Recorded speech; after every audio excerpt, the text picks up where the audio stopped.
clapping now. Start clapping for the very funny Drew Beekler. What's up, everybody? How we doing? We're doing all right? Hell yeah! I'm excited this year. I'm getting married this year. I'm very excited. Yeah, thanks so much. Thank you. It's exciting. We're doing a lot of traditional stuff. We're gonna do it at a church. We're gonna have a fun party. We're doing a prenup. That's pretty fun. Yeah, we're doing a prenup because she's a pediatric ER doctor, and I'm pretty cool. Hell yeah. It's been a fun time. Everyone knows it's her idea, that she's a doctor, of course. One guy thought it was my idea, and thank God for that young man. It's finally some guy who believed in me. That guy thought I walked up to a pediatric ER doctor like, listen, I just want to make sure you're in this for the right reasons. And not just after my hundreds of dollars. Sign. I wasn't prepared for the prenup. I didn't see it coming. Nothing in my life pointed that a prenup was even going to happen. I watched Disney movies growing up. None of them ended in prenups. I think they should. I think Disney should start incorporating prenups into their movies. I really think that. I think Snow White should end. She wakes up. She's like, wow, true love's first kiss broke the spell. And then Prince Charming's like, yeah. But sign these documents. It's pretty fun. We had to show each other our finances. I didn't want to do that. That scared me. I don't have a good thing going on, man. Like when people talk about they always talk portfolios with me. They're like, portfolio, make sure you diversify that portfolio. And honestly, the word portfolio is a bit harsh for what I got going on. Honestly, it's a piece of paper I folded in half.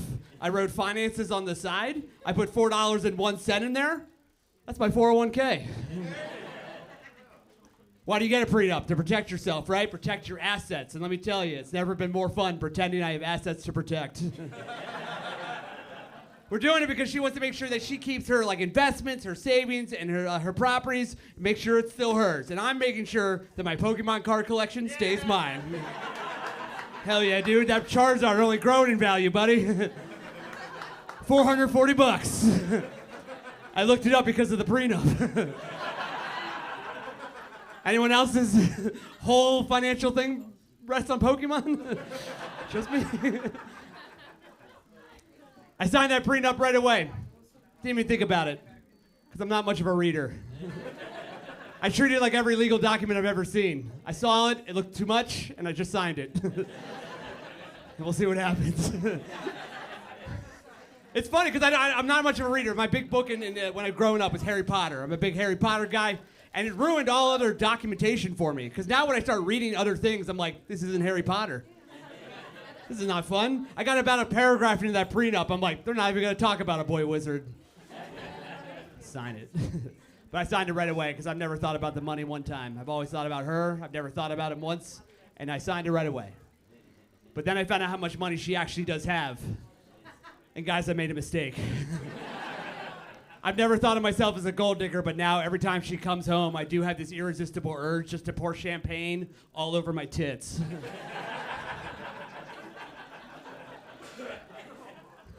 Like, what's up, mommy?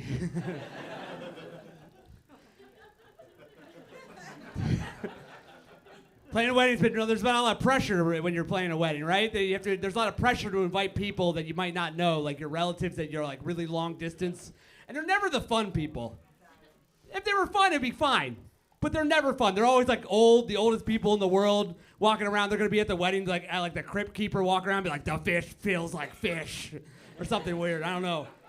Like, it's never anyone fun. It's never like, hey, invite your cousin RuPaul. I would love RuPaul to be there. Because I want my wedding to be fun. I want people to dance. I want to have a good time. If you're at a wedding and you're invited, your job is to dance. Hell yeah, dance. I hate it when you go to weddings they don't dance. Listen, I spent $135 a person. Do the YMCA. Let's fucking do it. Luckily, to weed out the people that aren't fun, we're going to do a destination wedding, and that's been pretty fun. Because people will always ask me, they're like, where's the wedding going to be? I'm like, how far are you willing to travel? It's going to be 1 more mile than that.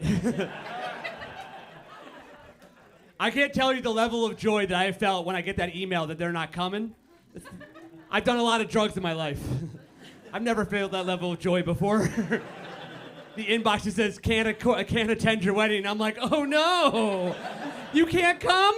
Here's the registry, give me a gift. Fuck yeah. We like to travel, we do a lot of traveling. I went to Amsterdam, that was pretty fun. I liked Amsterdam, it was very cool. I got to see the language of Dutch for the first time. And I've traveled a lot, and I think maybe that might be the weirdest language I've ever seen.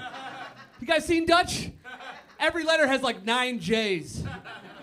Like, I'm dyslexic and I know that's wrong. Like, Wheel of Fortune must be insane over there. I'll take a J. 47 J's. And you've solved the puzzle. Dutch Vanna White's losing her mind trying to turn on all the lights, like, ah!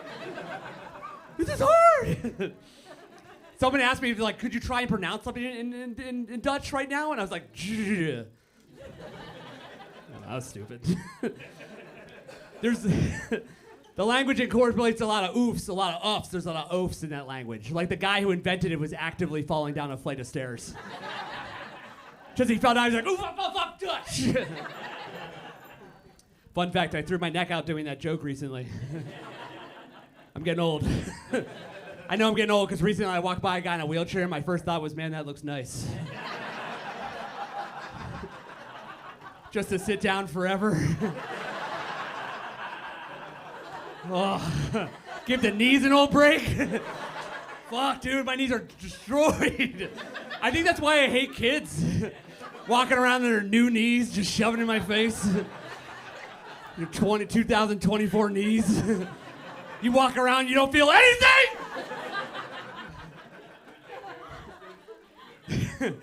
I destroyed my knees. I did karaoke too hard. Too hard. I go hard at karaoke. I've left karaoke bruised. I've left karaoke bruised, bloodied, broke 3 fingers doing karaoke. Anyone else? An alcoholic? Hell yeah. You're karaoke? Karaoke? Yeah. What's your song? BC Boys, Paul Revere. Fuck yeah. Give it up for her. She knows how to start a fucking party. You good at singer? Yeah. Yeah? Then I hate that you're there. That's my time, baby.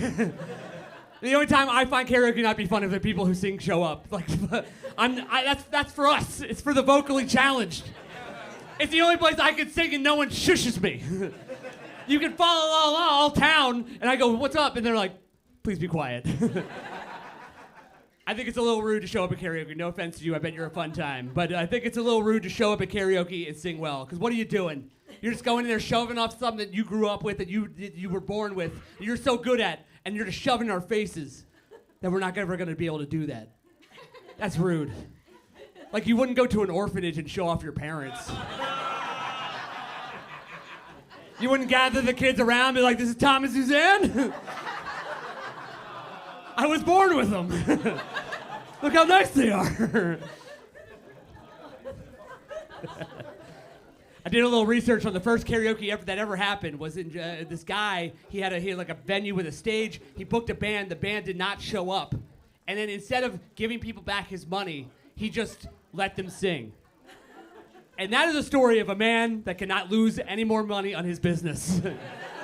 He just like encouraged them to come up. You guys are single ladies, right? Single ladies! Sing it! Okay, that was new. I'll never say it again. That's fine. Like I said, I went to Amsterdam. If you go to Amsterdam, what's Amsterdam famous for? Weed. No, you were going to say prostitutes, for sure. I see that look on your eye, buddy. No, you go there, there's a prostitute, and like, I thought about it. I thought, could I ever pay for sex? Could I ever do that? I don't know if I could. I think it would feel too transactional. Like, the whole time I would just think about how much this is costing me. Like, every thrust would be money. It'd be less intimacy and more like I'm checking out at a grocery store. She's like, boop, $3.25. Boop, $4.25. Yo, inflation is crazy. Boop, I got a coupon for that.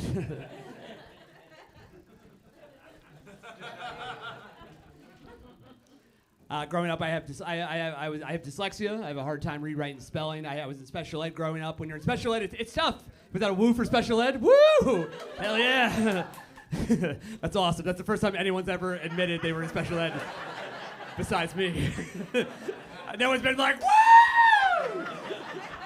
Personalizing educational rapport. What up? No, it's tough, right? Because like you don't always feel great about yourself, and like you go in there and like teachers try to make you feel better, but everything they say just sounds a little condescending. Like a teacher once looked me right in the face and was like, Drew, you're not stupid. You just learn differently. And I'm like, I just said good morning. Also, you're the gym teacher, like what the hell? I can't read, you can't read, let's take a lap, teach. I have a hard time reading, writing, spelling. My spell check is giving up on me on my phone. I don't know if you guys know how many times you have to misspell the word Mississippi before your phone just looks back at you like, he's gotta be right. Right? My spell check on my phone has started to suggest misspelled words to me. That's my fault. That's my fault for sure. Our phones are supposed to learn and develop based on our input. The only thing my phone has developed for me is a learning disability. It went from a smartphone to I need a little more time on this test phone.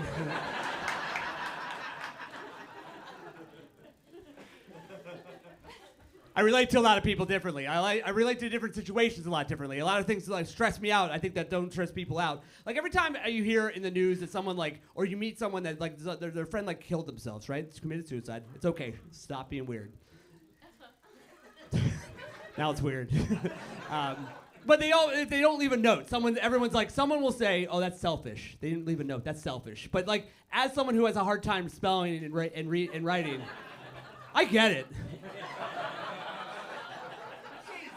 I have a hard time with work emails. The stakes of that are like 1,000,000 times more. The last thing I need is someone to be reading my note. They pull out a red pen. They're like, that's not the right there. That's not even close to how you spell beautiful. They write "see me" on the top. I have to haunt them later, be like, what could I improve on?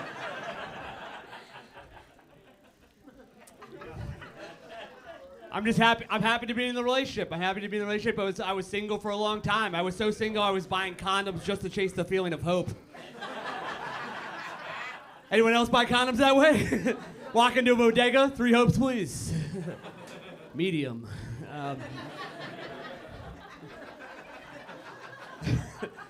And like everyone's on dating apps now, they ruin stuff now. Like, I don't know if you guys know this on Match.com, if you don't get a match for the first 6 months, they just give you your money back.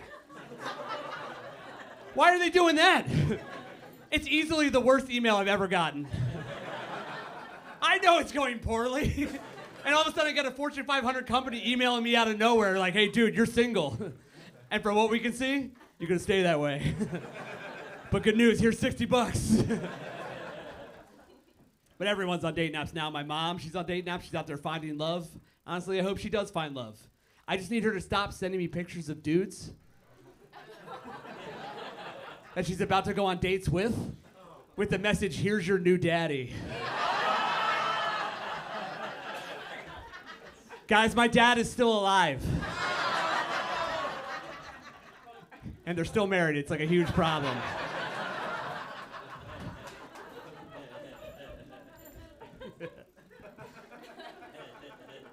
The lady's a pediatric ER doctor, which means there's gonna be a fun situation where we're gonna, all of our patients are 25 years and younger, right? That means that there's gonna be a point where we're gonna go to a restaurant and then someone's gonna start choking and they're gonna be like, oh my God, is there a doctor in the house? And she has to be like, how old? And then they're like late 30s and she's like, well that bitch is gonna die. I don't know why she was smoking. She knows it's bad. It's fun.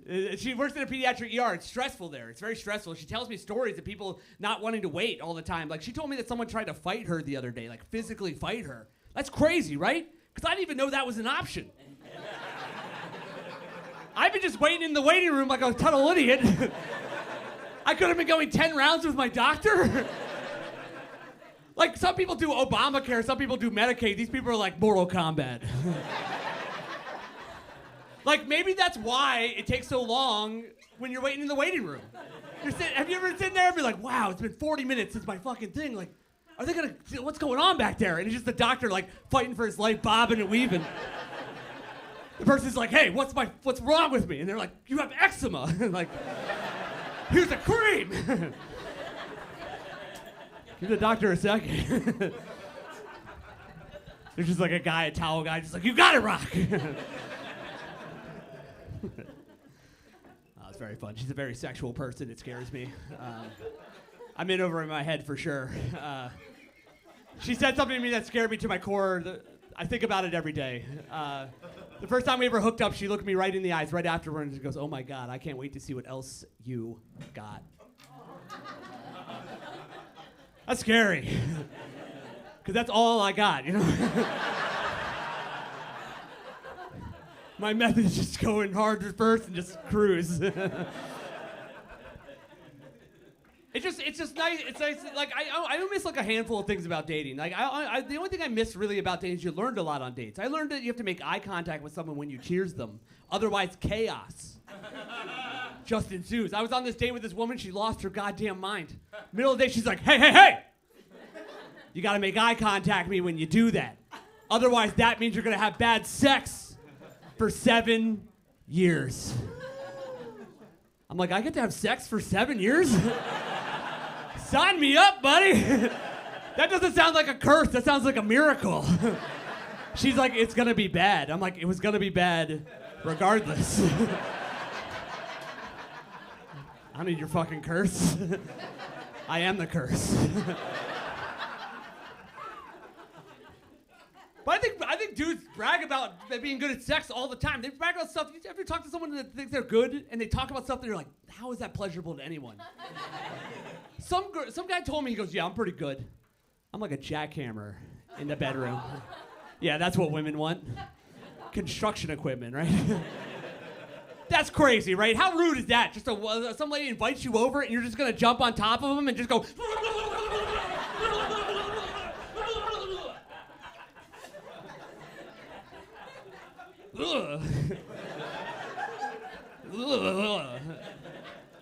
Was it good for you? Did you come? That's crazy. Having sex with me is not like that. Having sex with me is like doing the Macarena at a wedding. It's like 3 or 4 moves that end with a little wiggle over and over again.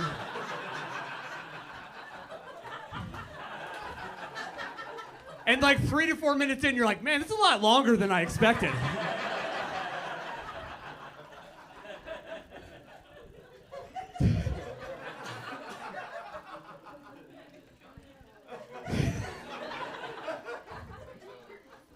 They say be vulnerable on stage. I had to do sexual harassment training at work. Not just me, like everybody. I'm not here to be like, why are they making me do this? All I did is watch porn openly in the office. They're crazy. Every year they change, they grow. I think that's important. They're growing to different situations, incorporating new people in different situations. But I think they're making up some that aren't actually like problems. Just to check a box to make sure they're covered. Like there's a new one out where the women are harassing the men. Ladies, you did it. Welcome to the show. And listen, I know that can happen. Women can 100% harass men, 100%. But I don't think I know what it really looks like. And I don't think they know either. Because the scenario they put up there is like, it's 2 women, they're in like an open cubicle, 3 guys over here, the 2 women are looking at a phone. The one goes, "Oh, this is my boyfriend's, my son's girlfriend's new, picture." Fuck, I fucked that up, but you know the fuck I'm saying. She's like, do you think that's too much cleavage for someone? Is that too much cleavage? And then the other girl's like, "No, that's not a lot of cleavage. Now this." And then she puts out her phone, she's like, "This is a lot of cleavage. I just posted this on Instagram, that's a lot of cleavage." And then it just cuts all the guys and they're just like, ugh. Do they have to talk about this at work? That's not a real scenario. That's not what would happen at all. If that happened in real life, the guy, like, it would just be like, the guys would be like, "Ugh, what's your Instagram?" I got some thoughts. I will say the biggest difference for me right now in this relationship is when I was single. When I was single, I watched TV shows totally different. I watched anything I wanted start to finish, no problem. But now I watch what she wants. I come in about 40 minutes in. I'm not allowed to ask what's going on. I have to guess what's going on. And I guess wrong a lot. Hey, it doesn't make me look great. We were watching the show Love on the Spectrum. I don't know if you've seen the show. It's an amazing show. If you've never seen it, the first season that ever came out, they follow people that live in Australia. All of them have autism. They date. They fall in love. It's very heartwarming. It's a great show. If you've never seen the show, go see the show. It's so good. But when I started watching it, I didn't know what the show was about. I didn't catch that they had autism. Honestly, I thought that's just what Australians are. 15 minutes into the show, I looked my fiancée dead in the face. I was like, man, I did not know a lot of Australians live with their parents. That's crazy. She's like, they're autistic. I'm like, I'm pretty sure they said Australian. I'm pretty sure. You guys have been absolutely amazing. Keep it going for yourselves.